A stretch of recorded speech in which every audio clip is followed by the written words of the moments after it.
Hit it. And it begins. uh, number 4's been, or number 3 has been like a long time coming for us because I moved. Yeah, we did skip a week, but we're going to get a lot more consistent with that. But I sure hope so because I'd rather spend my time sitting here letting my back rest and heal versus carrying any more shit. Yeah, because the teenagers you hired were clearly help. I mean, they weren't the worst amount of help ever, but like, I mean, for the amount of money that I paid, like my kid and then his friends, I probably could have spent that same amount of money on professional movers that would have done twice the work in half the time. I'll be careful about that because I told you what happened during my move from San Diego back to Portland, right? Did they lose your stuff? They fucking destroyed it. Bro, so they told me on the phone, hey, it's going to be this much. Fine. Guys show up, they load up the truck. I start my drive back to Portland. The apartment's empty, keys are turned in, all the other shit. And they call me and they're like, hey, we need you to pay this extra amount. And it's like the same amount that I already paid. I was like, I already paid that. They're like, yeah, but now this is the charge for now to transport it. I was like, hold on. You guys never fucking told me about that. Mm-hmm. So anyways, I go through I pull over. I'm on I-5 in like Stanislaus County, freaking going through this contract on the side of I-5. And finally I'm like, you know what? Fuck it. I just want my shit. So I pay them, right? They get back. I get up here and it takes a couple days for my stuff to get here. Moving back into my apartment. And the guy shows up. And he moves a bunch of stuff in, and I have my printed inventory. Like I knew where everything was. I had every box numbered, all this other very organized OCD crap. And I'm missing a ton of shit. And I'm like, bro. Now, through this argument that I was having with them about paying this second amount, right? They ended up getting vindictive about it. They decided to take all of my stuff, and they were going to just hold it. So they went to their warehouse in like San Mateo and decided to unload all my shit and throw it in their warehouse and then hold it hostage until I paid them. And I was like, well, that's called extortion. Mm-hmm. So they're like, you don't get to make threats. I'm like, no, I'm telling you, you're breaking the fucking law. That's what I'm telling you. Right. Anyways, so get this whole thing. Then after that, I was like, fine, fuck you. I'll pay it. So I pay it. And then I'm like, where's half my shit? Like, it's fucking missing. Like, oh, well, we had taken it out and put it in the warehouse until you paid us. I was like, again, that's called extortion. That's illegal, but send me my shit. So this guy, the driver, he was a super sweet guy, former gangbanger. Like, he's clearly a shot caller. He's got all the tats, all this other stuff, but he was super, super cool. And I was kind of worried about it because obviously I had my a bunch of cop stuff, right? Yeah. So, I mean, he saw it. Anyways, so he comes back. He drives all the way back to San Mateo, the Bay Area, and then drives it all the way back up here again. Because he was actually on my side about this whole thing, right? So I had his contact info and stuff like that. He didn't care what job he had. He just needed it to stay on paper, right? And so he brings it up and he's bringing it in my apartment, and it is fucking trash. Like, my dining table's got these huge gouges in it. Like, I'm talking gouges, bro. The freaking bed frame had freaking gouges in it. Like, they fucked up my shit something fierce. And then, like, one of my dining table chairs has a huge chunk missing out of the fucking leg. It's not a chip. It's not a crack. No, it's like they took a fucking bandsaw and like cut the fucking bottom of the leg off like at an angle. Like, they fucked my shit up something fierce. After that, like, I don't trust moving companies to save my fucking life. I will bear the fucking burden of having to do it by myself if I have to. Yeah, I've taken a bunch of calls in the day of moving companies where people are like, my stuff's not here. It's still in Kentucky. It was supposed to be here a month ago. This is theft. And I'm like, no, it's just shitty business. Nope. They're still talking to you. They're like, yeah, it'll be there when we get it out there. When we get there. Yeah, I want to believe in professional movers, but my goal on this one was, if I have my kids and a couple of their friends and they could just load it for me and I'll box everything up, they can load it for me and then unload it and I'll drive it over myself because I wasn't moving very far. Where did pride in your work go? Like, there was a time, and I remember this, like, even like when we were kids, like, people took pride in doing a good job, even at the shitty jobs, right? It's like they tried to do a good job, you know, customer relations, all the other fun stuff. Yeah. But now, like, it seems like there's this weird sense of entitlement. One, by the business owner, like, you can't tell us what to do. Well, fuck you. I kind of can because I'm your fucking customer. The customer's always right. I wouldn't say that, but but at the same time, like, I had a reasonable freaking, like, why did you destroy my shit? Yeah. Right? And who's gonna fucking pay for that? Because I paid a lot of fucking money for this furniture, right? Oh, yeah.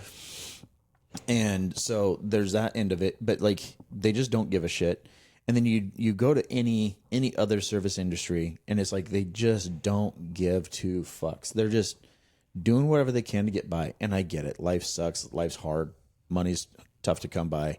I understand it. But at the end of the day, like, to me, if you're doing quality work, that tells me a lot about your character. That tells me about the person that you are.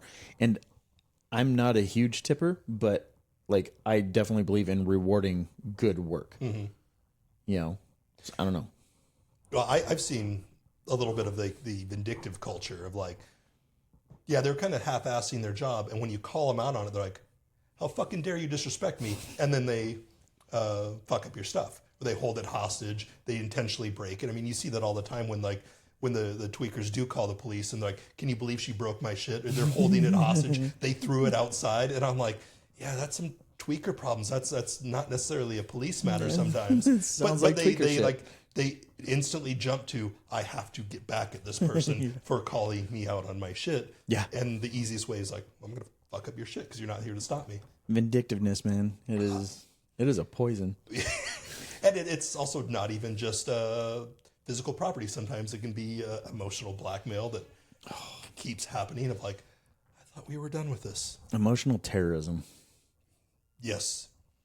I mean, that's the best description for it. It's just all terrorism. You know, like, it's just tweaker terrorism, like fucking with other tweakers and fucking with your stuff. It's like, we were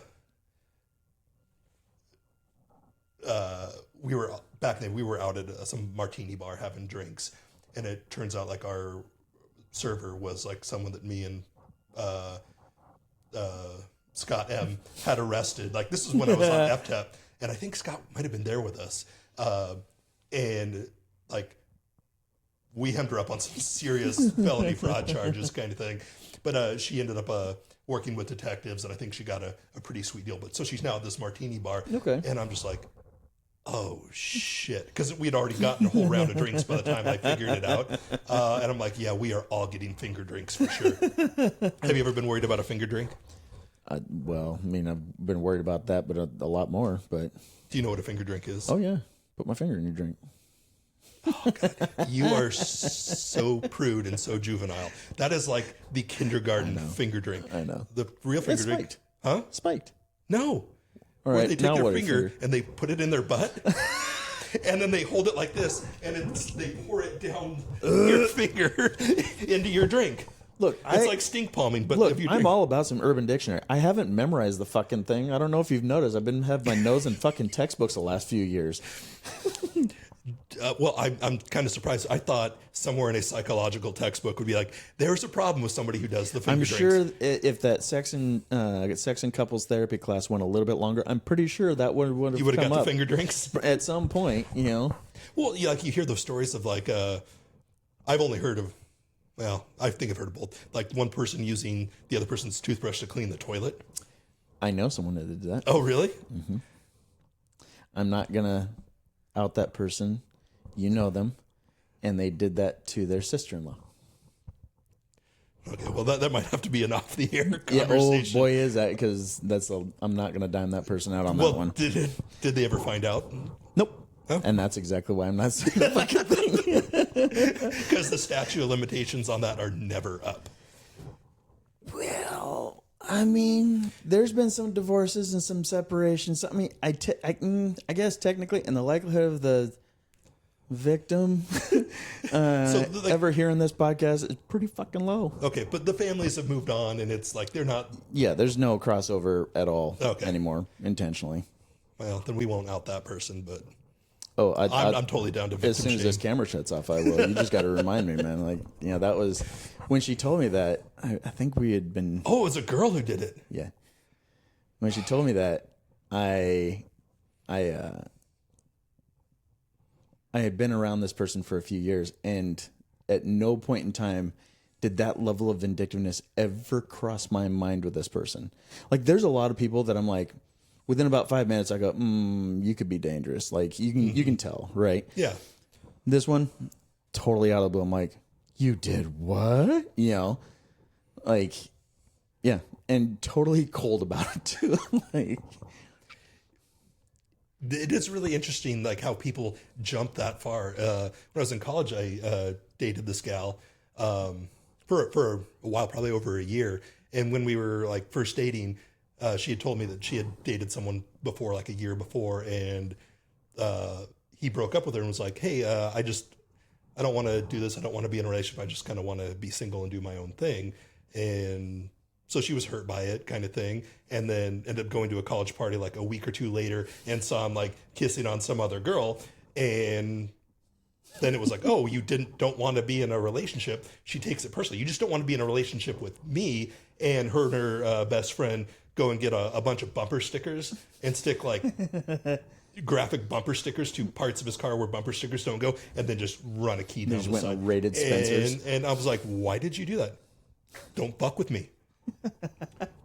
He didn't fuck with you. He just said, "This is not for me," and you took it personally. And the best way to get it out is like, "I know what I'll do. This will teach you. I'll key your car." Yeah. I mean, I get it. I've been in that. I've been in that situation where it's like, your words and your actions didn't meet. Like, oh, you just didn't want a relationship with me, kind of thing. I've been in that position. It hurts. It sucks. But at no point in time did I think this person needs to physically, financially, or whatever suffer as a result of it. I'm like, okay, you're just a cunt. Yeah. And I just moved on with my life, right? Well, the lesson I should have learned when I first heard that story is this is not going to end well, ever. Oh. And it didn't. No. And there was no like vindictiveness like that, but it was like, I'm like, why did I continue dating this person? Well, probably because I was just like 21 at the time and dumb. And I'm like, she was nice. She was a nice gal. But I'm like, when I saw that, like, I should not be in a relationship with someone who shows me that kind of character. And but I was dumb and she was hot. Dude, this is one thing that I wish men could figure out quicker, right? Is I'm already taking offense to all of this. Well, look, I'm just as guilty of it.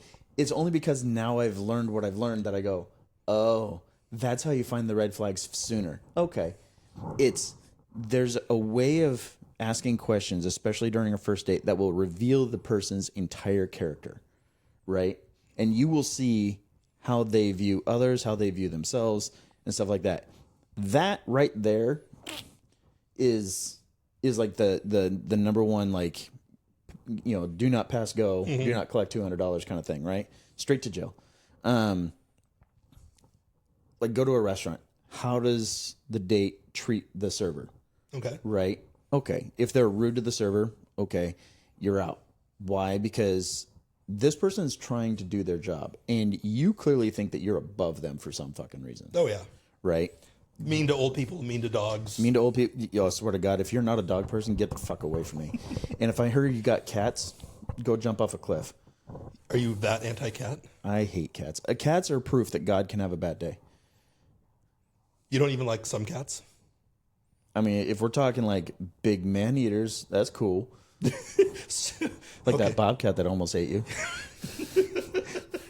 I swear that thing was massive.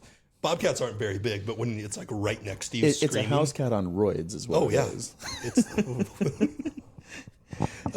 It's taking the trenbolone.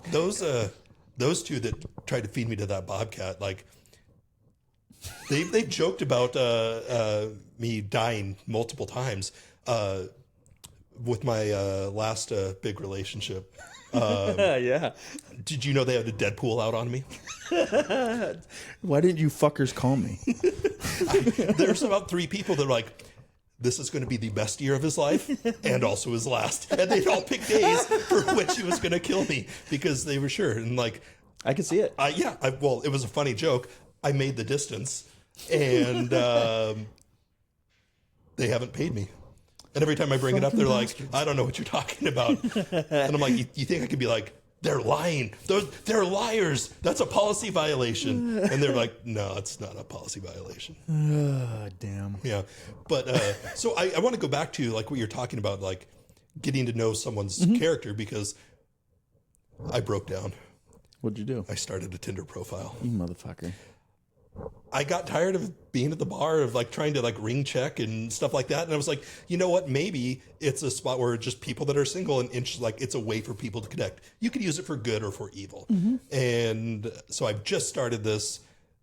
It's terrible and depressing all at the same time. It's something else. But like I'm like now in the spot, like I'm going to potentially go out and meet with someone here in the next few days to a week. And I'm like, how do I get to know this person's character? And decide like relatively quickly, like whether or not I'm going to invest any more time in this person or not. Well, because there's a lot of things that'll just be like, well, you know, I'm just actually looking for something like casual, just to hang out every now and then, and go on like even just friend dates of like, I want to go see this concert. It doesn't have to be a perfect spot romantic for date. Tinder. I mean, that's pretty much all that is. Yeah. You know, it's just a hookup site now. Well, and that's fine too. But it's like I don't necessarily have to hook up with everyone, because I've heard horror stories. Have you read the math on dating profiles like that, like Tinder, Bumble, stuff like that? The math? You know, I don't do math. Neither do I, for the most part. I'm stuck doing a fucking math class right now, so you're fucking welcome. Okay, Like, so explain the math to me. all right. Men swipe right 60% of the time. Women swipe right 6% of the time. Okay, so basically, you are competing with the top 6% of other men on Tinder, Bumble, whatever, right? Hinge. Men are swiping like, yep, that's doable. Yep. Like, not doable as in like doable, but it's like, all right, I could work with this. I could work with this. And this is all based on what's called hypergamy. Hypergamy is women date socioeconomically across and up. Men date socioeconomically across and down. So men have no problem dating the Burger King girl, right? Hence our buddy who got fired back in the day for his relationship with the Arby's girl. Oh, yeah, I forgot about that one. Yeah, weird. Yeah, I did forget about that one. And then women will always go across to whatever their equivalent is, or whatever they perceive to be of higher socioeconomic status or position, or, you know, anything like that. Okay. There's a biological component to that. It's based on survivability, right? Well, yeah, because like if you look at it from like survival of the species, like I want someone who's going to take care of me and provide. Right. I mean, who And wants... men are just like, I just need someone to cuddle with. And if we think about it anthropologically, like, who in the village wants the lowly soldier? Everybody wants the chief, right? So, like, you know, this is just a biological way of attracting mates. It's been going on for fucking millennia. So there's that side of it. And then the other side of that is the majority of the women are only really interacting with about the 1% of that 6% that they're actually swiping on. Why? Because of that 6%, 6% that they're actually swiping on, they're matching with almost all of them. Is that supposed to do that? Yeah. Okay. They're matching with almost all of them, right? So the majority of those, it is a affirmation thing for them. It's basically like, I found that person attractive. They clearly find me attractive, so therefore I'm worthy.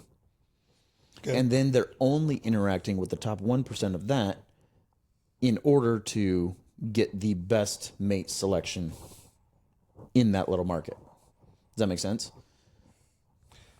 So you're saying the odds are against me? Always. Well, all right. I'm a gambler. I'll still roll. That was your light bulb moment. Well, I mean, yeah. It's an interesting world that's how people like connect and relate now. I've always done better in real life but I just haven't Thanks, been doing. Well, yeah, I haven't been doing as well in real life, and maybe it's also because I was living in West Lynn for a while, and I didn't fit in there. Yeah, you're a bit on the young side. Well, no, it's not even a young side. It's just well, and here's like where people's judgment come up. Like when I first moved there, we went out to some like community event concert kind of thing, and then ended up at the bar later. And I was standing next to two ladies, and we got to talking, waiting to order drinks, and talking about golf. I'm like, "Hey, I just moved to town. We should all go play golf. That sounds fun." Yeah. And they're like, "Oh yeah, maybe. How long have you been in town?" "Oh, like 2 weeks. Just moved here." "Oh yeah, yeah. I'm getting divorced, and I just moved to town, and kind of thing." And they're like, and I'm like, "What? Oh, you're one of those." And I'm like, For fuck's sake. "Yeah." And I'm like, "Really?" And then I found out like one of them has been that twice. Same way, same as me. Like I'm like, "Yeah, we have something in common. It doesn't make us bad people." But all of a sudden I became this like pariah of the social scene of like, that guy is not to be trusted. Yeah, he's got the AIDS. Or either that or it's just like I'm like juvenile too. Like I got a new skateboarding t-shirt and it's got Suge Knight, Snoop Dogg, and Tupac all holding skateboards. And I wore it out in public one night with our buddy and his wife. And I was like, "Christina, what the fuck? How come girls don't talk to me?" And I'm just messing with it. She goes, "It's because you're wearing that shirt." And I'm like, "Yeah." Because you look like the tallest freshman ever. Yeah. And I'm like, she's like, "You need to look like somebody people need to talk to." And I'm like, "But I'm funny. Look at this shirt." And she goes, "You are." You're like, I have a podcast, And bitch. I'm like, "No." She did look at my Tinder profile and tried to help me out. And she goes, "No, this is good." Okay. And I'm like, all right. Dude, that's actually one of the tactics is if you have pictures in your lineup where you have other female friends with you in the picture, you actually move up in the probability of moving to the right. Oh, really? Swiping right, yeah. There's a bunch of little things like dude, dating site psychological studies is its entire fucking category now. Oh, yeah. And there are journal upon journal upon journal on all of the findings that they have on the psychology of dating profiles and online dating and stuff like that. It's fucking mind blowing. I only went through like a handful of them for a class, but other than that, like, it's treacherous, man. Well, let's flash back to what you said to me earlier this year. You remember what you said to me earlier this year? Buddy, I barely remember what I had for fucking breakfast. About my dating. Oh, what? The one where I was like, all right, I'll show up and do the psych assessment. Yeah, you've already called first dibs on the mental health exam of anyone that I go on a date with. All right. Well, here, let's, for funsies, and like right now it's really pretty much only our friends that listen to this right now, and they will love to watch me get my fucking dick kicked in over this. All right. Let's hear your psychoanalysis of me dating and begin. Hand me my water. All right. Are you already parched? We're gonna get there. You can't make me cry though. Boy. Okay. So, I guess the only way for me to like, I know you enough, but like I have to get a little more specific. What is it that being alone does that essentially makes you so fucking uncomfortable? Because I have never seen you alone more than like 6 months.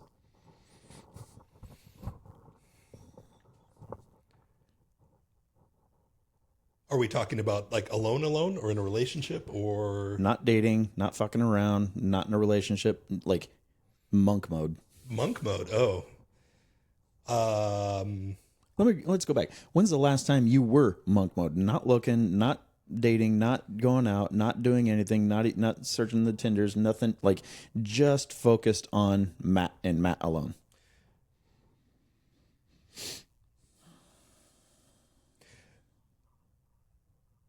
Well, I also leave myself open to opportunity. So while I might not be actively looking and I might not be on the apps at any given time, I am open to opportunity. So if I go out to dinner with friends, I'll be like, if I meet someone, that's cool, we'll talk. Right. But I don't necessarily go out of my way to go Not and try actively to meet seeking it. Yes. Okay. And so like I am like doing my own thing. I'm in school, I'm doing all that stuff, and I'm open to an opportunity, but I'm not necessarily chasing it. It's what does it call it? A crime of opportunity.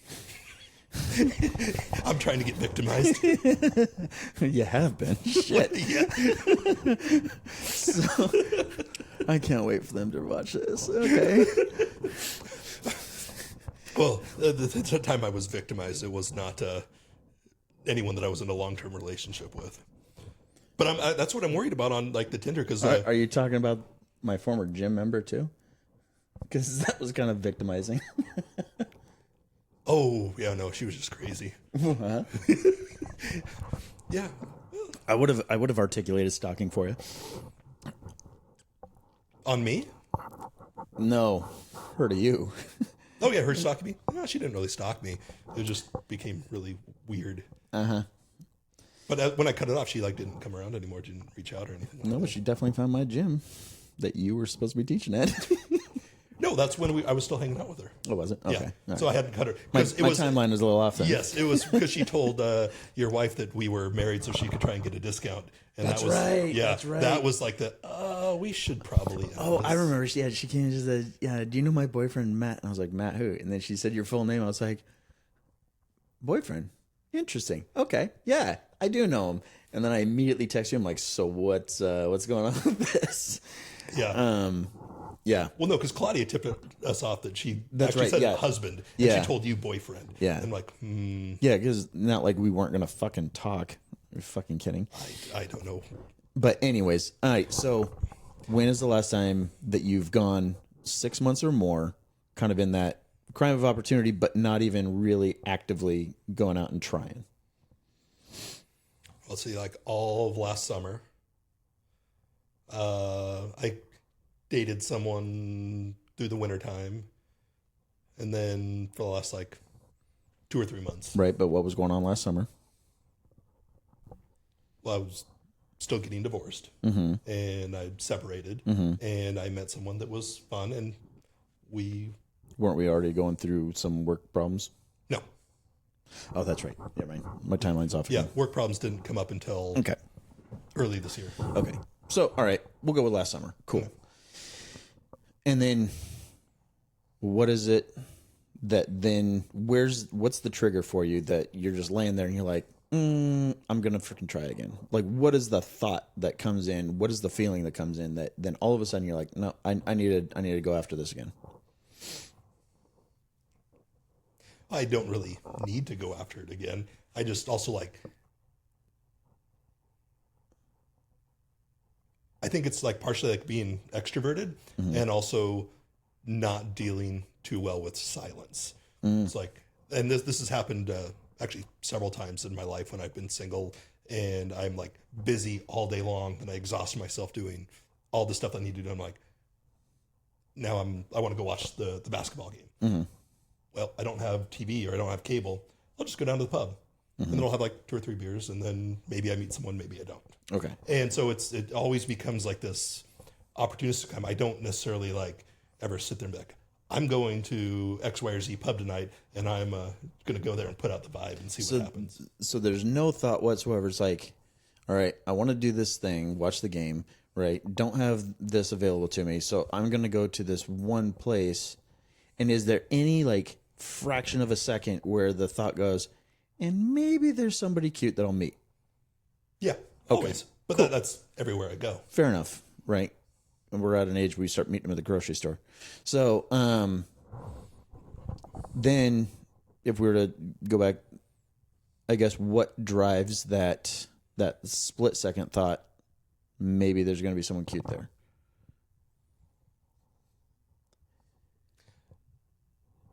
So, all right, I'm taking a Socratic and epistemological approach to it here, right? Yeah. Well, I'd say like there's like biology. The- My biology goes, hey girl. Yep, fair. All right. What is the need though? The need?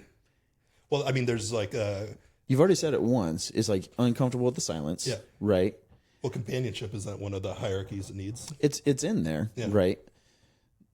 But you're climbing that ladder, right, and stuff like that. And yeah, for the most part, you got the bottom two. The next is love and connection and belonging, right? Now, in love and connection and belonging, that doesn't necessarily have to mean romantic, intimate. That could be just this, you, me, Brian. That could be you, your kids. That could be you, your mom. Like, that could be a lot of different categories that you could still get satiated with love, connection, and belonging in that category. Yeah. It doesn't necessitate that it has to be an intimate romantic relationship. Because you do have those asexual types, like legitimate ones, not the fucking university morons that are running around yelling that they are. And, All right. but, like where they have zero sex drive whatsoever, right? So therefore, relationships don't even like enter into their brain whatsoever, right? And you could top that on top of some other developmental, autism spectrum disorder, stuff like that. Like there are certain levels of this where it just breeding and mating and having that connection with another human being at an intimate level, that doesn't even cross their mind, right? So yeah, you could still have those things without having the intimate relationship. What is it that drives you towards the intimate relationship? Probably like wanting to feel desired. Okay. Why don't you feel desired already? And what does that mean to feel desired? Well, I think it's your therapist is going to see this. He's going to get mad at me for freaking cross-training. What is? I already forgot the question. So obviously you can get those needs met. Like, what is it? What is the need for the intimate? What does it mean to be desired? That was it. Yeah. What does it mean to be desired to you? And then why is that particular desire a need? I think it's probably higher right now because like I'd like validation because of everything that's going on in my life around certain things that a lot of things out of my control. I've felt like a real failure a lot. Okay. And so I could see myself wanting like some validation of like, yeah, that sucks. You're going through those things, but you're still worthwhile. Okay. So let's zoom out away from you for a minute and let's throw all the men in the world in a bucket. Okay. Okay. Now we're using broad brushstrokes and big generalities here. What is one of the big drivers of men's behavior? Like, give me some of the drivers of men's behavior. Crazy women. I mean, that does drive some behavior, but what drives them to find crazy women? No. So, like, this doesn't always have to be intimate. It could be success in business. It could be your education level. It could be relationships. It could be like a competitiveness, a dominance. Like you want to be on top. You want to like outperform everyone because if you, like you said earlier, if you outperform, you get selected as like the more attractive mate. So status. Okay. Like, I mean, think about how many like ugly dudes that own like really good companies that make a lot of money that have super hot wives. To which then they don't even have a good personality either. Right. At that point, then my eyes shift and I go, what are you here for? Right. Mm-hmm. That's just a me thing. And that's going to piss off all the feminists. I don't give a shit. Not like I haven't pissed one off before. But so, okay. So what does desire mean to you and why do you need it? Why is that a need and not a want?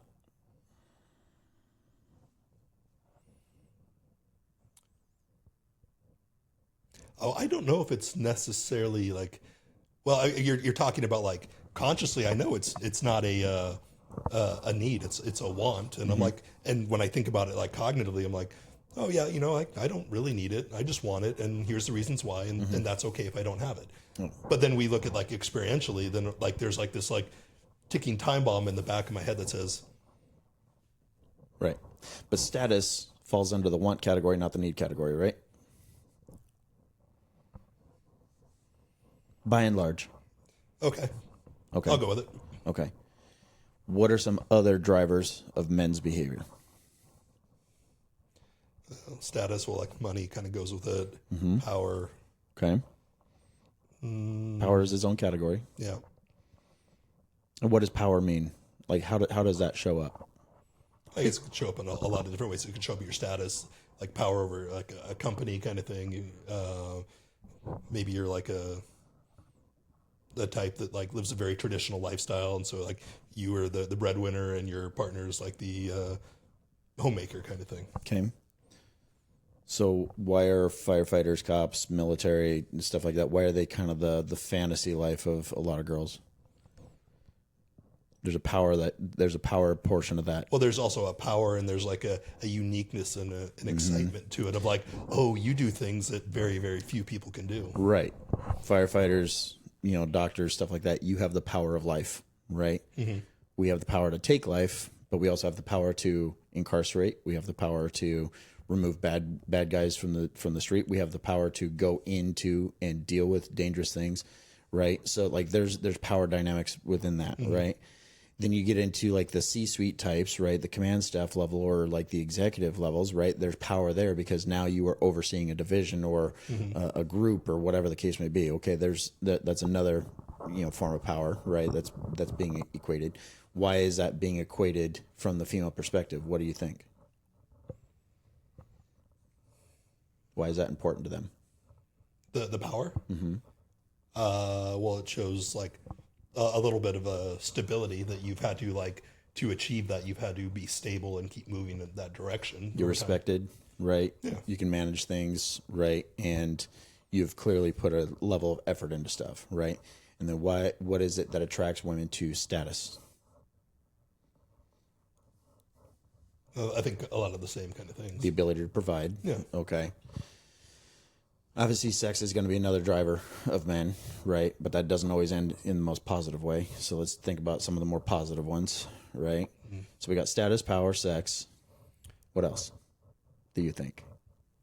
I guess like stability in some way, unless that fits in one of those other categories. Okay. Because the last gal I dated, the reason that she called it off was she was like, I don't know if I see longevity, and your life's pretty chaotic right now. She goes, I live a very regimented lifestyle, and you're got a lot going on. And I'm like, she can't handle chaos. So what do all of those have in common as far as validating a man?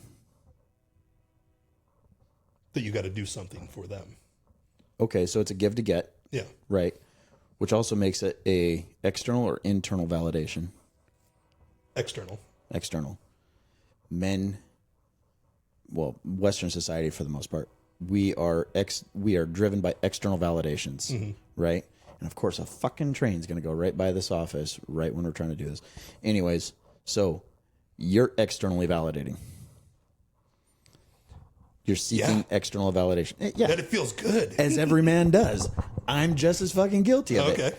I'm having a poo-poo pants party this week. Okay, guess what? Like, I'm trying to seek external validation from whoever. Yeah. I get it. Like, we all do it. But what is going to be more sustainable? External validation, internal validation?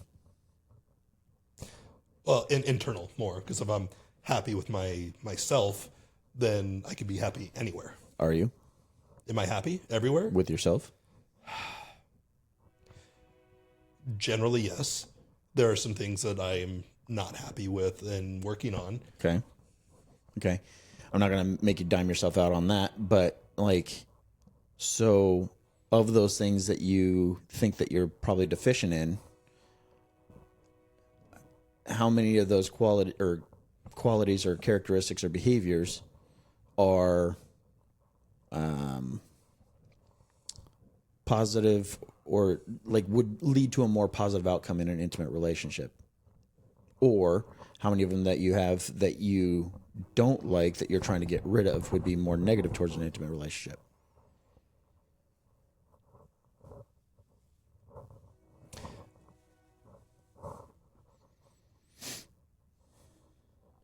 Well, the only thing that's really jumping out to mind is like my physical health. Because ever since I got crashed into that car like 2 years ago and ended up with a broken back, like I haven't done as well physically, and I've gained a bunch of weight, and I hate that. And so I'm like, I need to get back into fitness and continue losing weight and get strong and capable again, which helps attract women, but also it doesn't necessarily have a lot to do with the quality of the relationship. Yeah. It's just me being vain and wanting to look better with my shirt off. Yeah, we both know bodybuilders that are complete train wrecks Yes. relationally, right? However, this one seems to be going pretty good. Yeah, I just, and I was thinking about this the other night, and like the validation part of it is, I never thought that my life would end up here. Like I did. Well, yeah, well, like, no, but I mean, like, but it's also coming to terms with the way that you can live differently, and your experience, if it's outside of society's, will consider the norm of, like, let's say, like, oh, you know, by the time you're in your 30s, you should get married and have a family and have kids. Okay. Well, now I'm here in my 40s and I share a house with my non-sexual life partner, and it's great, and it allows me to like pay cheap rent, and it's not like a bachelor pad, but it kind of is. Meh. And but it's like, then when you look at them, like, I never thought that I'd go back to having a roommate at 45 years old, but it's also better than ending up in my mom's basement. Touche. Yeah. Right. And so there is a lot of judgment towards myself right now of where things are with things that are crumbling down around me. And I'm making a lot of really good changes, but also I kick myself. I'm like, really? You just, Yeah. I mean, I got a buddy who lives in a fifth wheel in the front yard of his parents. Right. You know, and he's about our age. Right. And, you know, he's putting himself back on the dating market, you know, slowly and very responsibly. I'll give him that. But I'm like, you know, man, this kind of screams a episode of SVU, right? You know, so. Or maybe he needs to get on the apps of like Plenty of Farmers. there is one for like farmer types. Oh, I know. Like we had to go through a bunch of them during that sex and couples counseling class. But like that class was so fucking wild. Like we learned some weird shit. Anyways, what I'm getting at is, like me, like, and I've just probably in the last, well, when I moved to San Diego, I made a promise to myself not to date, not to have many friend groups out there. Like I really isolated myself. My daily routine was I would get up, I would go to the gym, go out to Mission Beach, do a run from pier to jetty and back, and then come home, shower, change, sit down, do homework, eat dinner, call Andy, FaceTime with him, and then I'd go for like a 3-4 mile walk around, you know, my area of San Diego, and then go to bed, rinse and repeat. That was 7 days a week. That was my entire routine. And my entire point of doing this, now obviously like Claudia and I were separated at the time anyway, like the relationship, you know, was pretty much fucking over. So like I had no interest in trying anything with anyone ever, right? You know, stuff like this, because I wanted to just fix me, right? And I wanted to learn how to fall in love with me, right? Not in a narcissistic way, but in a healthy way where I could accept my shortcomings, but I could also, you know, accentuate my strengths. And then how do I take those shortcomings and move them up in a way that they become more strengths than liabilities, right?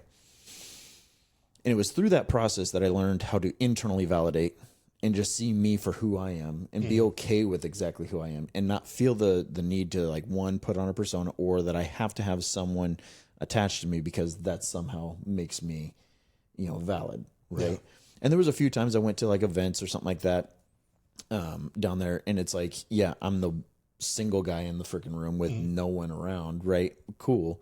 And I get that catches looks and assumptions and stuff like this. But I also learned, like, fuck you, I don't care. The likelihood of me seeing your face ever again is nominal. Like I'm never gonna see you. So who the fuck cares? Fuck you. And so like I just got real comfortable with just being with me.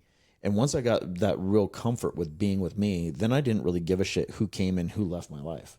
Before, I would be all sorts of butthurt. Like if you and I were like, you know, really tight, we were talking to each other all the time, and then all of a sudden you just dropped off, I would internalize that. I'd make this a fucking issue, and then I'd be like, what's his problem? And I thought he was my friend, and all this other crap.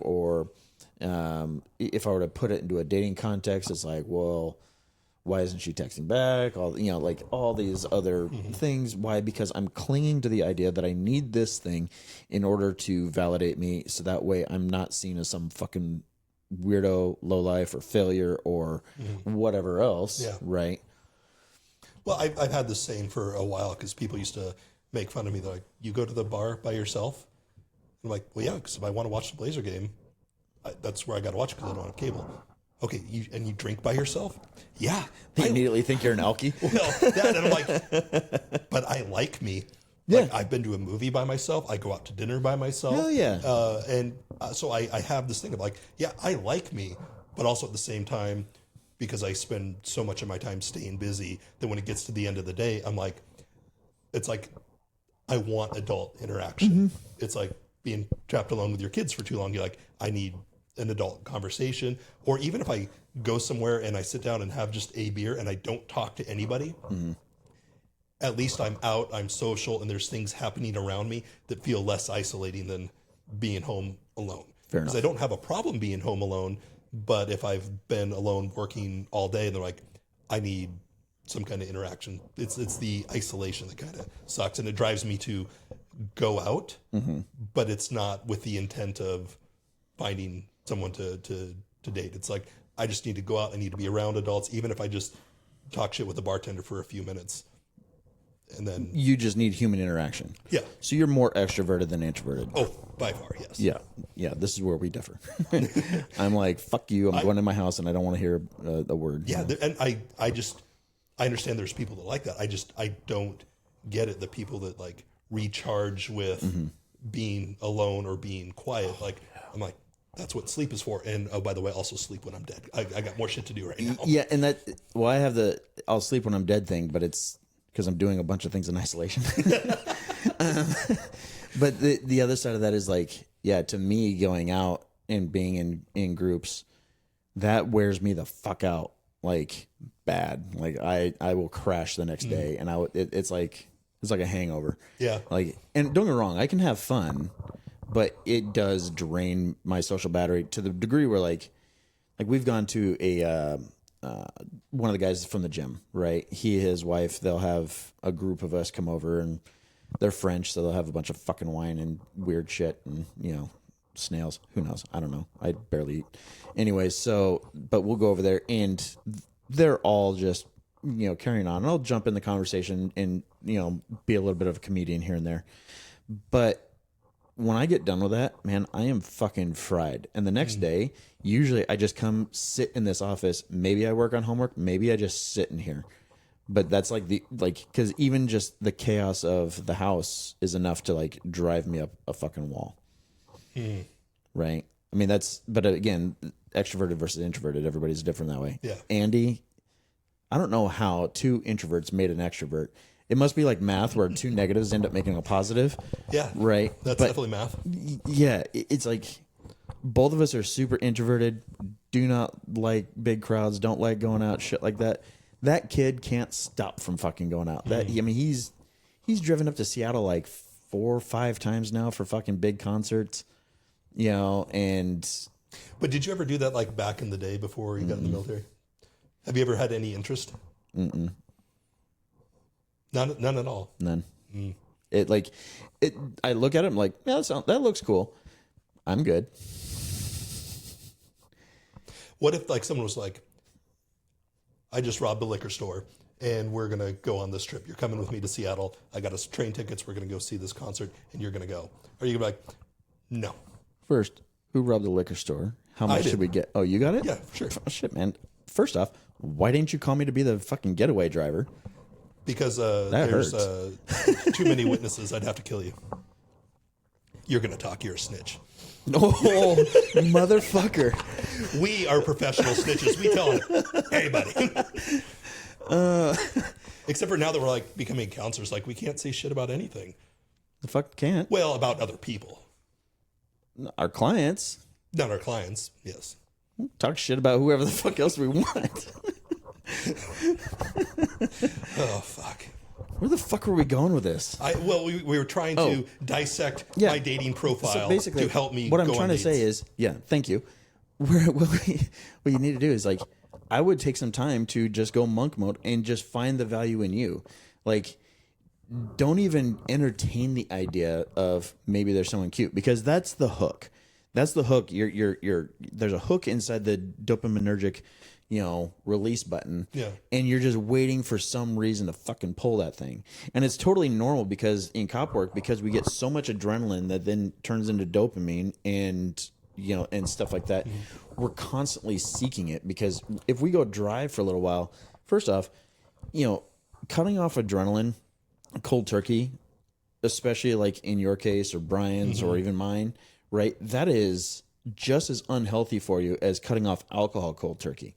Like, that shit wreaks havoc on your body. Oh yeah, it's still going on for me. Right. And this is another thing that I would like to talk with Tim about and kind of investigate is, when we're cutting off that adrenaline, is that one of the big pieces to the the damage that's being done neurologically that he's working on? Does that make sense? Yeah.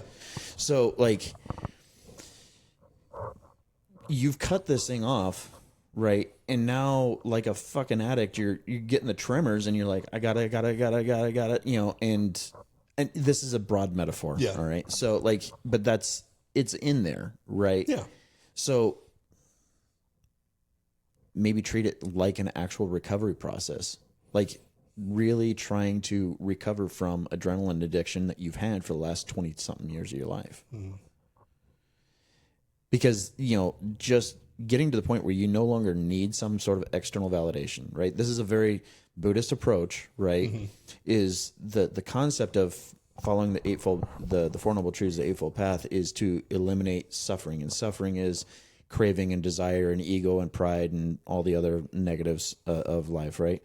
Well, that when you get to a point where you can, like, I wouldn't say eliminate, but very well regulate craving, right, to just a necessity, right? A lot of that suffering goes away, which, again, it's the psychophysiological aspects of that suffering is what you're really experiencing. So in like simplistic knuckle dragger terms, I chase chaotic women because they create chaos and excitement. Because that's the only thing we know. And I'm addicted to it. You and me both. What do you think? I feel like you're saying I'm doomed to end up with another chaotic woman. No. You're just going to have to go into what feels really fucking unsafe. Well, even the chaotic ones feel very unsafe. Yeah, but in a fun way. Oh, yes. Okay, right. Yeah, actually, that's what my counselor said. He goes, when you find a really good relationship, it's going to be weird for you. It's going to be very uncomfortable because it's going to not be what you're used to when you're with someone who's got more emotional intelligence and is better regulated. And I'm like, oh, I didn't think it was supposed to feel weird. I know someone who gave me a very wonderful comment that, I would be a great partner, right, for a series of reasons. Okay, cool. But, and then there was the but, right? And basically, my presence, like, they could not see having a very successful long-term relationship with me, right, at that time, and which is fine. But the point of it was that, like, it's because you're getting everything you could want, right? But that's terrifying to you because you don't know when the floor is going to fall out from under you, right? If you notice, there's probably a pattern in all of your intimate relationships that repeats itself over and over and over again in just slightly different forms. Oh, 100%. Okay. Yeah. Well, the thing is, like, when you change relationships like that, what terrifies you is now you don't know how to navigate that cycle. Right? So, for example, we do really tough realistic training at the agency, right? Why do we do that tough realistic training? Trying to cover the wide spectrum of scenarios that we come across on patrol. Why do we try to get as many fucking oddball and really dramatic and really crazy scenarios, from everything from the calmest, just, escort them out, to the wild shootout where you're doing mag dumps and stuff like that. Why do we do that? For lots of reasons, like the stress inoculation, the decision making, the use of your tools under pressure, and to give you like a mental framework for making decisions because you've been through stuff that's similar. Yes. So now you do that so that way when you get on the road and then you experience something that is almost identical and parallel, what happens? You know how to navigate it, right? Okay. If we did some just basic, stupid freaking scenarios, like really weak sauce, like it's not really even training. It's just a check in the box kind of thing, right? And then you come across absolute fucking pandemonium on the road. Why are you going to now have more problems mentally, emotionally, physically? Because you're out of your element and you're No longer know how to navigate it, right? Like almost like a fear state. Correct. Okay. So it's the same concept. Just move it over to fucking relationships. Is you've trained yourself to deal with that kind of chaos over and over and over again. Mm-hmm. You've got no training and you've got no reference for what the healthy, chaos is. And so that it becomes fucking terrifying because when you fall into it, oh shit, I have no experience in how to deal with this. I've got no experience in how to communicate. I've got no experience in how to, any of this because I'm so used to all these other shit behaviors. And the only way you can get to the point where you could at least and don't get me wrong, for as much training as you and I've gone through for patrol-based stuff, right? We still inevitably end up in some situation that is nowhere near any consim or any training modality that we've ever covered, right? And we have to MSU, we got to make shit up on the fly, right? But the only way we can make shit up on the fly is we rely on our tactics, we rely on previous training, and we try to hodgepodge it together along the way to try to work our way through this investigation or through this incident, right? Yeah. So we have a faith in our tactics and our abilities within our tactics. Yeah. Okay. So the whole point of getting to a point where you're internalizing versus externalizing is you're building faith in your tactics and your training. You're building faith in the man that you are and what you have to provide, right? And your entire moral structure, your entire principle base, all of those things, right? When you internalize it, that's the training that you need for that healthy relationship. So that way you can get into it and go, man, I've never been here before, but I am confident in my ability to communicate. I'm confident in my ability to analyze and Socratically question and all these other things. For example, like you, addicted to chaos. So I was attracted to very chaotic women. Fine, right? However, always ended up the same fucking way. Me pissed, right? And then, and so all these other things. Okay. So during that monk mode period of being in San Diego and just isolating myself and just having, just me time, right? I learned how to internally know that I'm a good man and not have to base that on any sort of external thing, right? Then coming back and, reconnecting with Claudia, it's one of those, I know better now how to communicate and how to recognize things within myself. So, for example, I'm not flying off the fucking handle anymore. I'm immediately going, what does that mean? Where's that really coming from? I can start Socratically questioning things more, which opens up better dialogue and better all these other things. So I'm in a healthy relationship that I don't know how to navigate. Yeah. Even though we've been around each other for 22 years, right? And we share a freaking kid, it's 20, and we've got another kid, 18, and now a grandkid at 8 months, right? He'll be 8 months in a couple of days. Is that, I'm having to relearn how to be in a relationship based off the skills that I've learned from that introspective time and through my studies of psychology and philosophy, right? And so this is one of those times where when men are in this position, I tell them, whatever it is, stop listening to fucking stupid motherfuckers from the red pill side. I don't see you being that type, but I know a handful that do. But the point is, stop listening to that shit. Go get into ancient philosophy. Go read the work of John Locke. Go read the things of, the Stoics, Schopenhauer, Kierkegaard, like go read their shit, right? See how they navigate life, right? And when I say go like look at John Locke's work, epistemology was really his cornerstone, which is why do we think what we think? How did we come to believe what we believe? What evidence is there to support that? How do we change our mind? Stuff like this. So it's like, could any of your preconceived notions about who you are, or about the opposite gender, or about relationships, or about anything, could those be wrong? And so you're questioning yourself on those things, right? Could I be interpreting this wrong? Could I be seeing this wrong? Could I be reading this? Okay. So go dive into that shit. Go dive into, psychology stuff and understand attachments, understand all those things. And as you start to understand yourself through those readings, once you can see who you are through those readings, then you have the ability to go, okay. And then you practice the things that then internally validate you, which then make getting into the healthy relationship a lot easier, because then as soon as you run into conflict, you immediately go, oh, I know what this is bringing up in me. This is bringing up fear, and it's fear of abandonment because of my anxious attachment style, which then is causing me to then act out in these ways. Okay, let's try something fucking else. So let me question that more. Yeah, I like how you're talking about like, getting training in that. And my counselor, and so we've been doing some like internal family systems stuff of like the parts of your body that in your nervous system that tell you certain things because they react out of fear. They're experiential. They're not cognitive kind of thing. And so one thing that makes me really, really uncomfortable is if a person that I'm dating gives me something, a gift, as little as a coffee mug, I feel uncomfortable.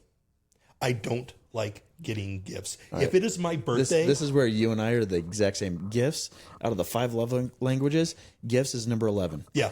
If it's my birthday, I would feel better taking that person out and paying for it than them whipping out their credit card like, oh, no, this is for your birthday. I'm like... And then if you get to know me better and understand some of my experiences in adult relationships, and then also like growing up as a kid, you're like, oh, this is why you're warped. Yeah. And I'm like, but so I'm recognizing those things. Yep. And I think about this like, okay, so I'm doing the training. I'm doing the he talks about like, you got to talk to the parts and talk nice to them. Because I don't talk nice to myself. My brain's a dick sometimes. Oh yeah. 20-year-old version of me fucking screams at me all the time. And I go, hey man, chill the fuck out. We're 42. We got this. And so I think about like the idea of like just going out on just a casual date just to see what's out there. It's like, it's kind of almost like a training ground of like, not just to meet someone, but it's also a chance to heal. Because like what they also say, if you're hurt in relationships, you have to heal in a relationship. And I'm like, okay, I can put myself out there. I can practice being me. And then I can tell my system like, see, that wasn't so bad. Right. And we could start that healing process. Right. But again, like that's all I would tell you is like, in order for you to truly find the healthy person, you got to find the healthy person in you first. Because broken is always going to attract broken. I'm not broken. I'm just warped. Both of us, right? But, warped damn near in half. But I mean, think about this. Yeah. Like, no, it totally makes sense. If you're truly a healthy person, meaning you have earned security, right? Earned secure attachment. You have really understood everything about yourself. And you're choosing someone that you're looking at, you're going, man, you're a little bit banged up, right? You get a little more anxious, you're a little more this, that, a little neurotic in these things, whatever, right?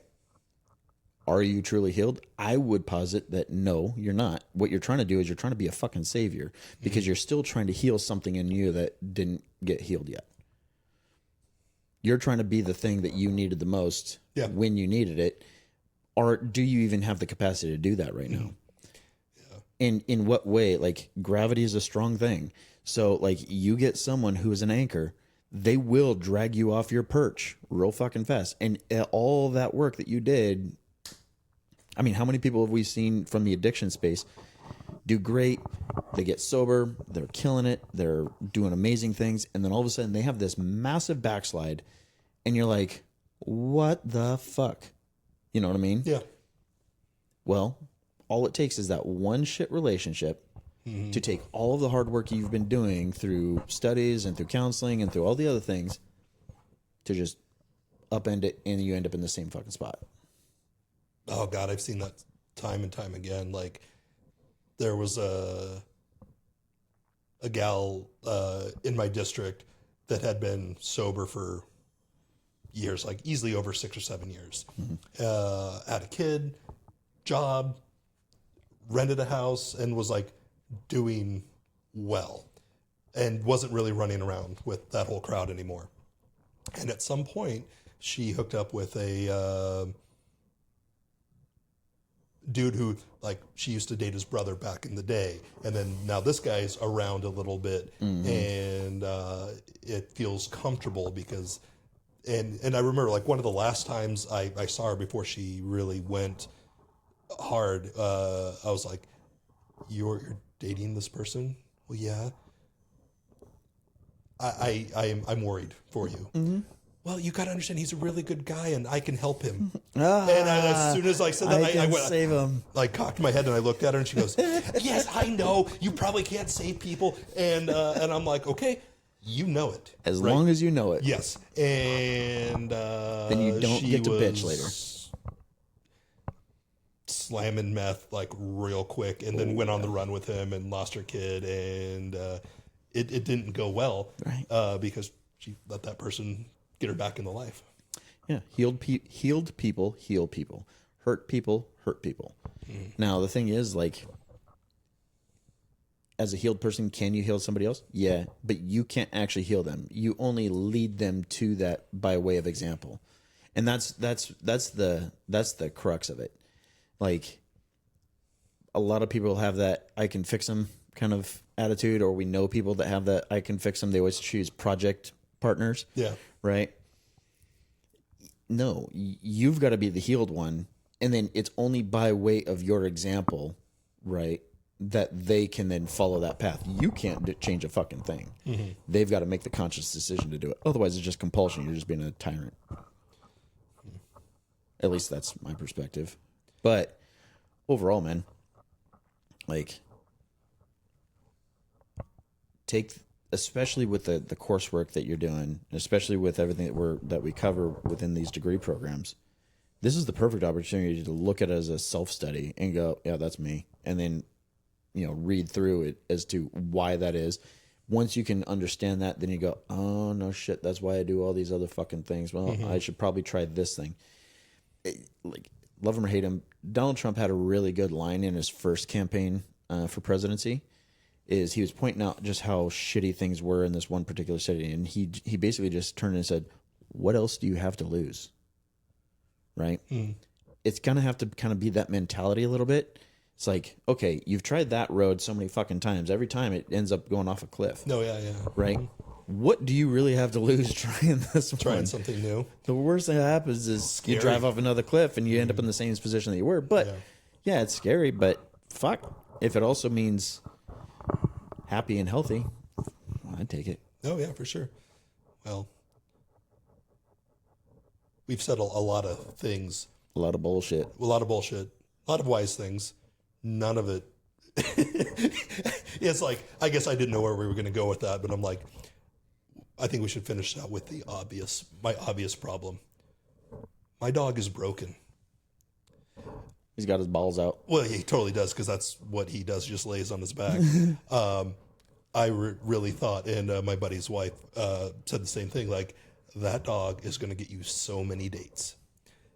Nothing? Not a goddamn thing. He's either got women with giant wedding rings come over to pet him, or the hairy UPS driver. Nothing in between. And I'm like, really? You're supposed to be a service dog. What is your service? Obviously, it's not getting me dates. Yeah, we probably would have picked a different dog during selection if that.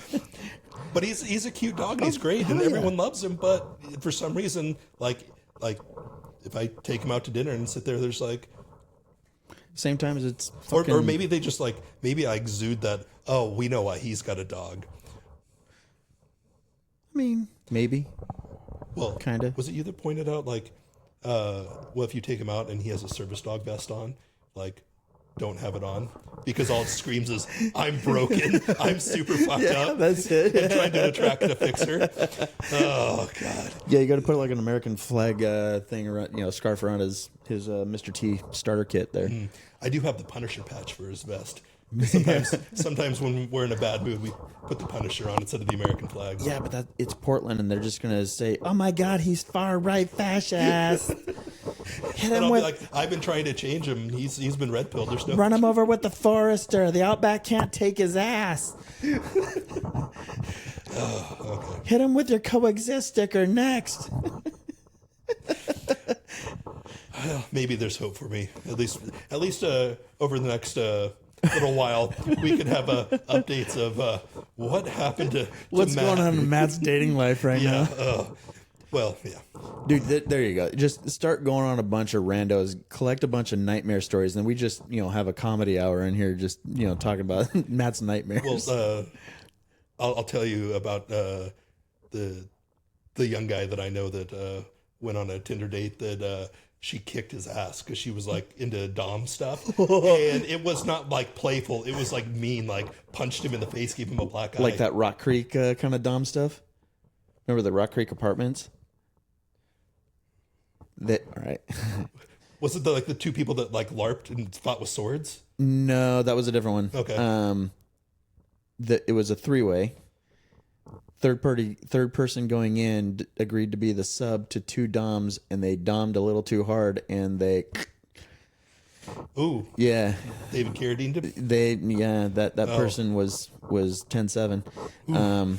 And I was working swings, and I just remember like there was a bunch of like hubbub up at the Rock Creek area, and they're like, just leave us alone. Like, and so I was like, yeah. I intentionally stayed like south too, in the 2 area, because like the entire major crime scene was out there and a bunch of other stuff.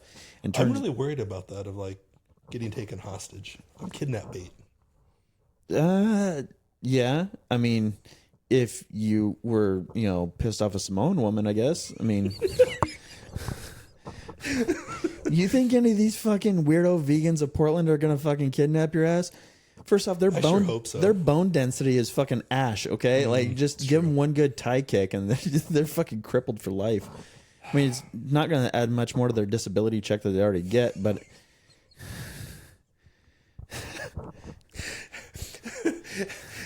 Well, I guess you did say the science that men date across and down, and you're assuming that I'm just going to date down the. I didn't say pit yourself. Like, I didn't say burn it in.